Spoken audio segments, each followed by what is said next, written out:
Hello everyone, this is Colors Fade from SaverQuit.com. Today we're going to take a look at Silver Chains, a survival horror game from developer Cracked Heads, published by Head Up Games. Check out the link in the description below for the full review. For now, here's a quick overview.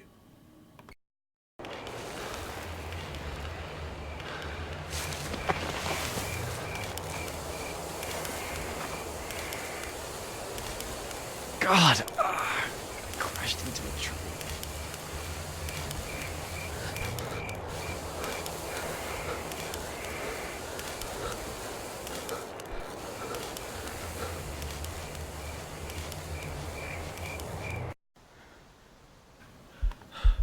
Silver Chains takes place in a haunted house. You arrive there after having crashed your vehicle into a nearby tree. To get out, you're going to have to solve the mystery of the house, and that means interacting with props to open doors, reading the occasional journal entry scattered about the house, solving the occasional puzzle, and dealing with the ghostly inhabitants who occupy the residence.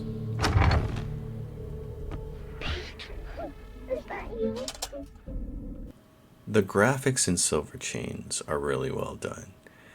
I can say without hesitation that they are the best part of the game. They're not the best graphics I've ever seen in a video game, but they're really well done, and they make the house feel like a real place. Everything from the lighting to the shadows to the textures looks really good. There are screenshots like this one that you can find on the Silver Chains Twitter account that I suspect were rendered with an RTX 2080 top-of-the-line graphics card. I used a 1080 Ti, and I think for the most part the game looks really good.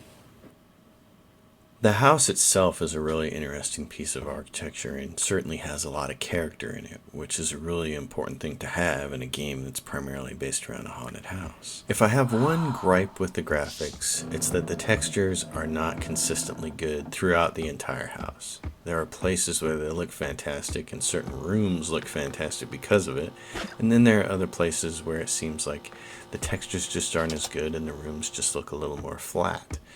It's just an inconsistency issue. It seems like there are certain textures that could have been a little more detailed or a little more well done, and it just creates an inconsistent look throughout the whole entire game. So what's the gameplay like? Well, it boils down to three main aspects of the game, and that is prop interaction, interacting with things in the house, puzzle solving, and then the narrative of the story. I want to cover all three of these separately. Prop interaction in the game is very simple. There are hotspots when you can interact with something. For instance, crawling under something, grabbing a note, or putting an item in your inventory. Occasionally, there are mini games, although these are really far and few between. For instance, trying to hold your mouse in the center of this ever-decreasing circle so that you can use a poker to grab a key from a window that you can't actually reach. The biggest problem with the environment in Silver Chains is that the player can barely interact with it. The only things you can touch are things like doors and props that you need to advance the narrative. Nothing else. You're going to spend a frustrating amount of time rattling on doors that you can't open because they're either locked by the plot, require a key, or they're barricaded on the other side. Not being able to remove the barricades from the doors represents a missed opportunity by Silver Chains. Not the least of which, it would give the player some sense of accomplishment as they open up the house and move through the story. But there's an even more important reason why it would have been really good if the player could remove the barricades and open up the house, and that is because of the wardrobes.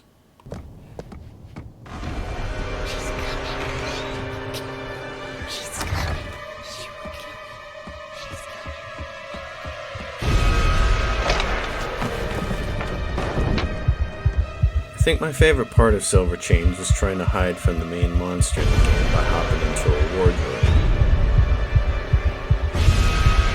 It ended up being a very neat game mechanic for a haunted house.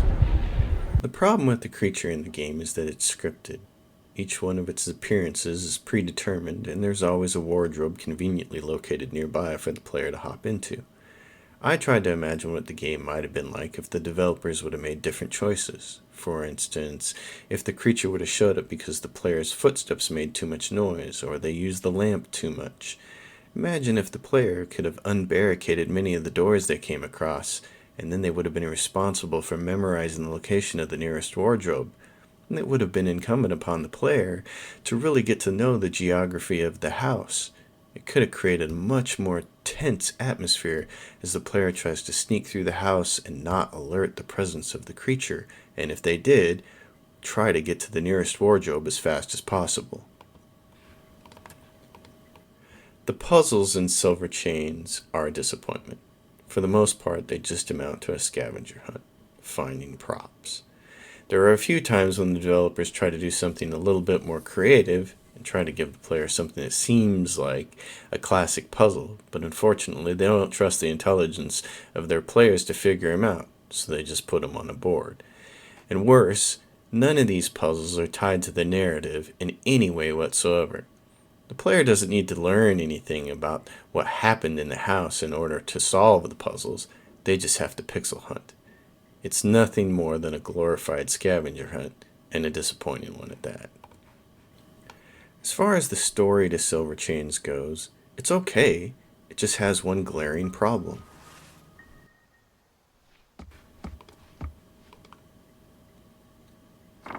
Nothing about the story of Silver Chains is tied into any of the puzzles in the game. That's not saying much because there aren't really any puzzles to begin with. There's just a scavenger hunt. But still, I found this part of the game to be the most disappointing. Usually in a game of this type, learning something about the history of what happened will help you solve a puzzle or hurdle an obstacle later in the game. But not in Silver Chains. It's just a glorified scavenger hunt, and nothing that you're going to learn about the story is going to help you later on. If there's one thing that Silver Chains does really good though, besides graphics, it's the jump scares.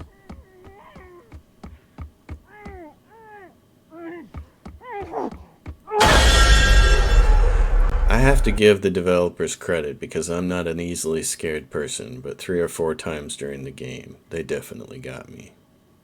So what's the final verdict with Silver Chains? Well, graphically it's a stunning haunted house. It looks fantastic, but the gameplay is thin and weak. It doesn't have much for puzzles, and the ones that are there aren't really tied to the narrative at all. Puzzles and the narrative being tied to them are typically a strength of haunted house survival style games, but they're just not with Silver Chains. It looks pretty, but it's a thin, shallow game, and it could have been so much more. It basically shapes up as a giant missed opportunity. With a few different design choices, I think it could have been a stellar game, but it just never gets there. Alright folks, I'm Colors Fade with SaberQuit.com. Silver Chains is available on Steam for the PC and the Xbox. Be sure to click the link below for the full review, and thanks for watching.